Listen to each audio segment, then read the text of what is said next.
ৰাভা হাছং সাহিত্য শাখিত পৰিষদৰ নিৰ্বাচনলৈ যিমানে দিন চমু চাপি আহিছে সিমানে আক্ৰমণ প্ৰত্যাক্ৰমৰ ৰাজনীতি চলিছে সমান্তৰালভাৱে প্ৰচাৰ অভিযানো শাসক বিৰোধী সমানে চলাই যোৱা দেখিবলৈ পাই গৈছো মই এতিয়া উপস্থিত আছো কংগ্ৰেছে প্ৰাৰ্থী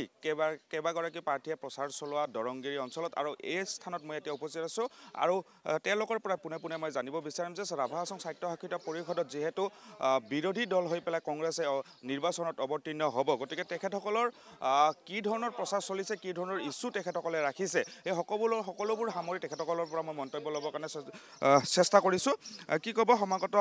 নিৰ্বাচন আপোনালোকে বিৰোধী দল হিচাপে সম্পূৰ্ণ সাজু হৈ উঠিছে আপুনি কোনটো সমষ্টিৰ পৰা প্ৰতিদ্বন্দ্বিতা কৰিব আৰু কি ধৰণৰ আশা দেখিছে হয়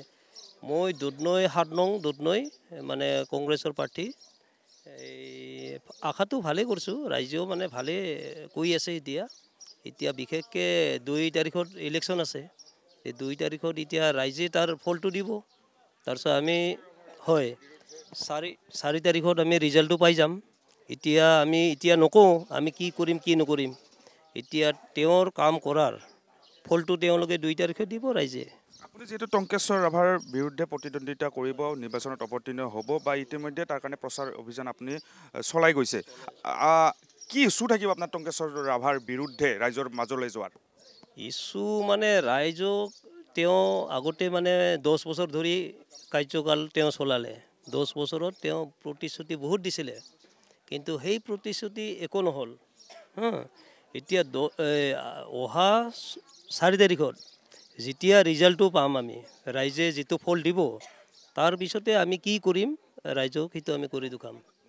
নিশ্চয়কৈ ধন্যবাদ জনাইছো এনেধৰণে প্ৰচাৰ অভিযান চলিছে কি ক'ব কেন্দ্ৰীয় এগৰাকী নেতা হিচাপে ৰাজ্যিক এগৰাকী নেতা হিচাপে এই গোটেই ৰাভা হাছং এলেকাত আপোনালোকৰ কংগ্ৰেছৰ ফলাফল কি ধৰণৰ হ'ব বা প্ৰচাৰ অভিযান কি ধৰণৰ চলিছে মেইনলি ইস্যু কি থাকিব আপোনালোকৰ আচলতে আমাৰ এইবাৰ অধিকাংশ আসনতে ভাল ফলাফল আমি আশা কৰিছোঁ বিশেষকৈ ৰাভা হাছং যৌথ মঞ্চ বা বিজেপিৰ যি মিত্ৰতাৰে যি তেওঁলোকে শাসন চলালে বিগত প্ৰায় এটা দশক ধৰি টংকেশ্বৰ ৰাভা ডাঙৰীয়াই যি শাসন চলালে সেই শাসনৰ পৰা আচলতে হাছংবাসী ৰাইজে পৰিত্ৰাণ বিচাৰিছে কাৰণ তেখেতে তেওঁৰ যিসমূহ পৰিষদীয় সদস্য আছে সদস্যসকলৰ বাদ দি উন্নয়নমূলক কামসমূহ তেওঁৰ ব্যক্তিগতভাৱে কিছুমান ঘনিষ্ঠ ঠিকাদাৰৰ জৰিয়তে কৰাৰ অভিযোগ আছে তেওঁ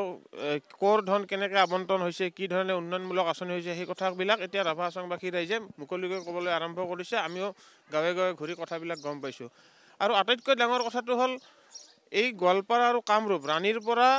আপোনাৰ জয়ৰামকুছিলৈ এই বৃহত্তৰ অঞ্চলটোত এজনো থলুৱা প্ৰকৃত ৰাভা বা প্ৰকৃত জনজাতীয় ব্যক্তি নোলাল নেকি যিগৰাকীয়ে ৰাভা হাছং কাউন্সিলক নেতৃত্ব দিব পাৰিব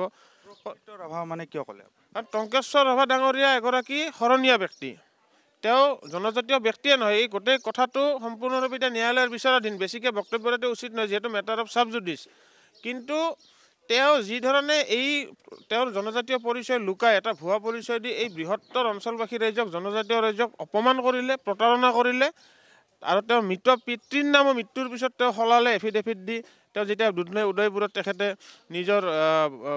ভোটাৰ তালিকাত নাম অন্তৰ্ভুক্ত কৰিছিল এই গোটেই কথাবিলাকক লৈ আচলতে জনসাধাৰণ অসন্তুষ্ট জনসাধাৰণে তেওঁক এইবাৰ তেওঁৰ পৰা পৰিত্ৰাণ বিচাৰিছে ধন্যবাদ জনাইছোঁ এনেধৰণৰ প্ৰচাৰ অভিযান চলিছে আক্ৰমণ প্ৰত্যাক্ৰমণ চলিছে অভিযোগ প্ৰতিঅভিযোগ চলিছে আৰু তাৰ মাজতে প্ৰচাৰ অভিযান তুংগত চলা দেখিবলৈ পোৱা গৈছে প্ৰতিদিনে ৰাজনৈতিক নেতাৰ গুৱাহাটীৰ পৰা বিভিন্ন ৰাজনৈতিক নেতাৰ আচলতে ভিৰ বাঢ়িছে ৰাভা হাছং এলেকালৈ আৰু এনেধৰণে 2 এপ্ৰিলৰ দিনাখন যি ৰাভা হাছং সাহিত্য শাখিত পৰিষদৰ নিৰ্বাচন অনুষ্ঠিত হ'ব আৰু 4 এপ্ৰিলৰ দিনাখন ফলাফল ঘোষণা হ'ব সকলোৱে দাবী কৰি আছে পৰিষদখন গঠন কৰিব আচলতে 4 তাৰিখে প্ৰকৃত কথা আচলতে জানিব পৰা যাব কোনে পৰিষদ দখল কৰে কোনে শেষ হাঁহে মাৰে বা কাৰ চকুত চকু পানী ওলাই আচলতে 4 এপ্ৰিলৰ দিনাকে সেয়া সকলো স্পষ্ট হৈ পৰিব